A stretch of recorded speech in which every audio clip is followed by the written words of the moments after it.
Alright, fait que. Perséphone, t'es dans le shot. T'es dans le shot, là. Dégage.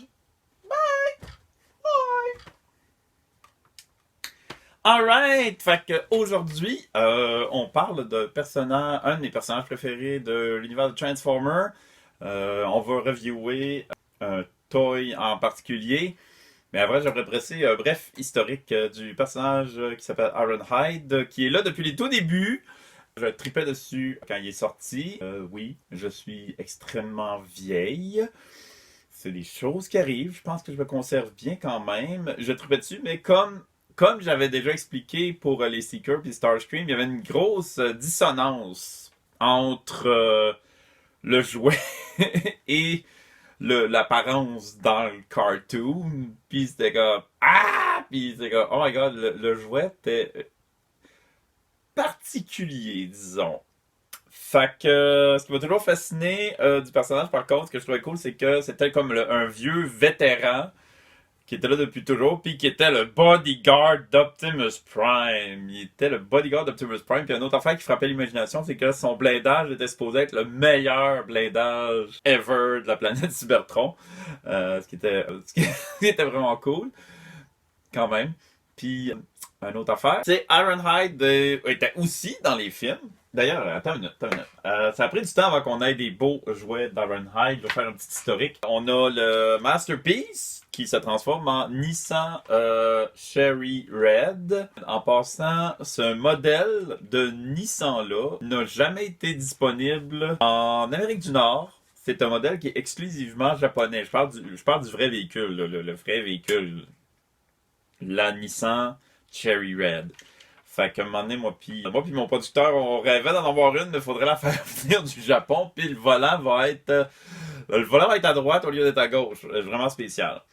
Là, je parlais aussi du film. J'en allais parler du film. Le film, alors, là, je le mettrai pas en robot, parce que c'est vraiment long. C'est le Ironhide du film qui s'est transformé dans cette magnifique pick-up GM, of course. Toutes les automobiles étaient des GM dans ce temps-là. Fait que c'est quand même un maudit beau modèle. Hey, les films, ça fait déjà 13 ans que le premier film de Transformers est sorti. 13 ans. En 2007. 2007, c'est une année super importante. C'est là que j'ai perdu un grand ami, Gabi. C'est pour ça que je dédie ce vidéo à sa mémoire. Hein? À sa mémoire, parce que c'est comme je m'ennuie beaucoup de. J'aimerais vraiment ça voir qu'est-ce que Gabi aurait probablement eu aussi sa chaîne YouTube. Je pense que on aurait pu travailler ensemble, ça aurait été vraiment le fun. Ah. Fait que c'est ça, cette vidéo-là est dédiée à sa mémoire. Fait que là, on a assez parlé de l'historique du personnage. On va aller à la review comme telle de War on Cybertron Siege Ironhide. Et le voici. Le voilà, Ironhide. War on Cybertron Siege. Alors, comme vous pouvez voir, c'est un. C'est un blocky one. Hein? C'est comme les grosses jambes. Tu vois qu'il y a de l'air. Qu'il y a de l'air d'un soldat. T'sais, là, il y a une pose vraiment ridicule avec son bazooka. Bazooka. Oh! Il y a comme une présence. Faut admirer aussi la job de sculptage de sa face avec son expression vraiment stern. Il a vraiment l'air d'un vétéran. Il a l'air d'un dude qui en a vu des shit dans sa vie. T'sais. Mais bon, t'sais. Fait que. Oh, attends une minute, on va changer la tête un petit peu. Ah! Fait que, magnifique robot. Les pieds sont un peu bizarres, mais ce qui est bon avec ces gros pieds-là, c'est que ça donne une stabilité quand même remarquable pour le robot. Voilà, alors on aime les grosses épaules. Et bien sûr, le truc typiquement Ironhide, c'est-à-dire la fenêtre sur le devant du torse. Il faut aussi admirer la job de sculptage, tu sais, comme dans le bras. Si je le mets un peu plus de même, on peut voir toute la job de sculptage dans les cuisses. Bon, il est un peu plein de panneaux and stuff. Et s'il y aurait quelque chose que j'aurais à dire, c'est que le panneau a tendance à lâcher facilement. Aussi, il y a une espèce de gros gap dans le dos qui est assez bizarre. Il est supposé pouvoir mettre des affaires dessus. Aussi, ben, vu que c'est un War on Cybertron / Siege, ça veut dire qu'il y a plein de hardpoints pour mettre des affaires. des accessoires, des guns, plus de guns et des accessoires. Attendez, je vais faire une démonstration avec qu'est-ce que j'ai ici à la maison. Ça sera pas là. Ça, c'est avec le stuff que j'ai accumulé à date, mais c'est possible d'acquérir encore. Oh, attends une minute, on voit pas le... Piou, piou, piou, piou. Piou, piou, piou, piou, piou, piou. Fait qu'on voit pas l'autre, le truc que j'ai mis sur son bras qui est rouge avec lui. Oh my god! Fait que c'est ça. Ça, c'est juste un début. Parce que moi, ça, c'est juste les 2-3 guns de Hound et Sideswipe que j'ai aussi dans ma collection de One Cybertron à date. Fait que c'est ça, on voit, il y a des points forts sur les jambes, sur les épaules, il y a 2 points forts sur les bras, fait qu'on peut mettre, puis rajouter des trucs. Ce qui est vraiment le fun de One Cybertron, c'est que c'est vraiment une... Oui, c'est une gimmick qui t'encourage à acheter, à acheter le plus de Transformers possible, mais c'est...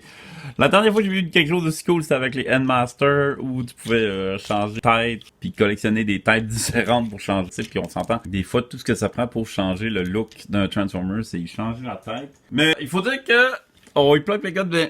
Ironhide vient déjà avec, en anglais, ça s'appelle le Doom Blast Forge Launcher. Le launcher. Fait qu'avant, j'ai écrit la traduction, j'avais traduit ça moi-même personnellement par l'explosion de l'apocalypse lanceur de forge. On va dire ça avec plus d'emphase. L'explosion de l'apocalypse lanceur de forge. Mais bon, malheureusement la traduction est... La traduction un peu moins de torque, là, c'est le lanceur forgeur Doom Blast. Pourquoi forgeur? Ben, regarde bien ça, ma pitoune, regarde bien ça, comment c'est cool. Tac! Oh, hammer! Un gros hammer. Oh! Oh! Donc là, ça devient un gros marteau. Ah, bon, cette affaire. Ça devient un gros marteau, hein? Comme un Mjolnir, mais avec des missiles dedans. Et c'est comme, yeah! Puis, il y a une autre façon aussi qu'on peut... En tout cas, ça exagère. Oh my god, j'adore cet arbre, j'adore cette weapon, c'est complètement absurde. Et voilà. Et là, ben, on va le transformer.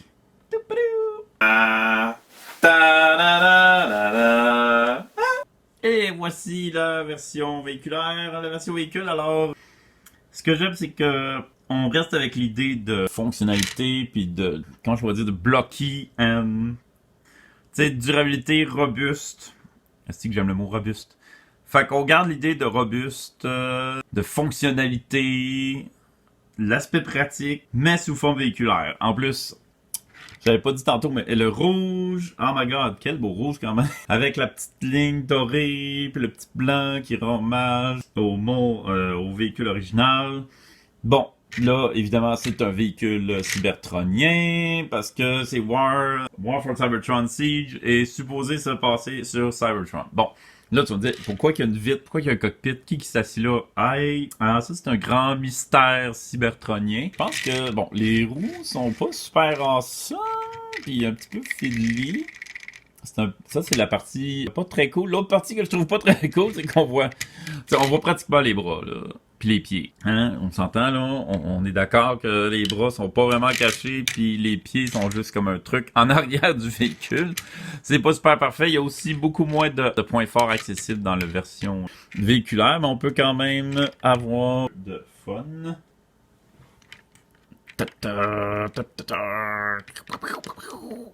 Yeah! Full assault mode, yeah!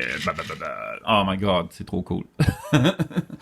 Un petit peu moins, tu peux plugger un petit peu moins d'affaires en version véhicule. J'aime quand même beaucoup la version véhiculaire. J'aime beaucoup les versions véhicules de Siege à date, malgré leurs défauts. Surtout Ironhide. T'sais, Ironhide l'air aussi tough et badass en mode truck que en mode robot. C'est comme vraiment une belle translation de l'idée du personnage.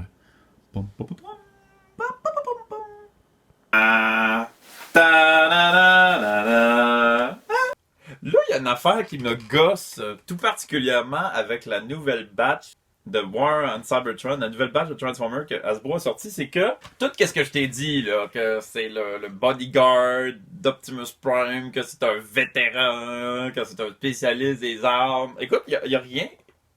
Il y a rien de ça sans boîte. Il y a rien de ça sans boîte, tu sais. Si tu sais pas c'est quoi, t'achètes juste un robot rouge avec un gros lance-missile qui a l'air fâché. Pourquoi il y a rien? Tu sais, c'est que tout ce que je t'ai dit sur Ironhide, ça vient de ce qui était écrit dans l'ancienne bio du personnage. Puis, tu sais, normalement, il y a toujours eu une bio, une description du personnage, qu'est-ce qu'il fait dans la vie. Mais là, il n'y a plus ça. Pourquoi il n'y a plus ça? C'est que, tu sais, si tu connais pas ça, là, t'achètes un robot rouge qui se transforme en truck. Tu sais, je pense que Hasbro prend vraiment pour acquis que ceux qui vont acheter ça, c'est des fans de la première heure qui savent déjà c'est qui. Mais je trouve ça quand même un peu décevant parce que quand j'étais TQ, moi je tripais là, j'allais au centre d'achat puis j'allais lire les descriptions des nouveaux Transformers pour leur personnalité puis tout, puis j'imaginais les scénarios dans ma tête. Puis là, c'est comme faudrait qu'ils ramènent ça. Tu sais, ils les enlèvent pendant une badge de temps, puis après ça ils les remettent, ils les enlèvent, ils les remettent. Tu sais, à un moment donné, décidez-vous là, c'est comme je trouve que ça manque un peu de oomph comme présentation. Fait que ça, c'était mon petit billet sur l'absence de biographie sur les boîtes de Transformers. Oh là là, first world problem. Oh my god. Où s'en va le monde? Où s'en va le monde?